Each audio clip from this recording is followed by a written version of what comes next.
बिस्मिल्लाहिर्रहमानिर्रहीम। फरमान मुस्तफ़ा सल्लल्लाहु तआला अलैहि वसल्लम, जब तुम कोई चीज़ भूल जाओ तो मुझ पर दरूद पढ़ो, इंशाअल्लाह याद आ जाएगी। सल्लु अला हबीब सल्लल्लाहु अला मुहम्मद। मेहमान नवाजी का नबी अज़ीम सुन्नत मुबारक रशद अतारी न्यू रूहानी इलाज लेकर पेशे खिदमत एक हमल के हवाले से वजीफ़ा लेकर आया हूँ। जिन ख़वातीन बहनों का हमल नहीं ठहरता ना, शादी को बड़ा अरसा हो गया, औलाद नहीं हो रही है, औलाद नहीं हो रही, बड़ी बेचारी परेशान रहती, हमल नहीं ठहरता ना, तो वो कुरान पाक की ये आयत हैं दो, इनको 111 मरतबा फजर की नमाज़ पढ़ के ना पढ़नी है आपने। ये अमल रोज़ाना करें इंशाअल्लाह। इसकी जब तक आपका बच्चा ना पैदा हो पढ़ते रहे इंशाअल्लाह।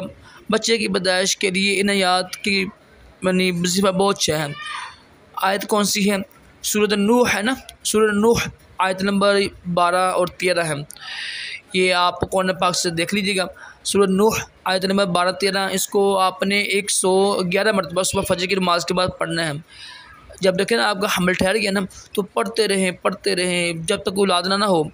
डेली पढ़ना है इंशाअल्लाह। इसकी वजह से औलाद हो जाएगी इंशाअल्लाह अज़्ज़ व जल।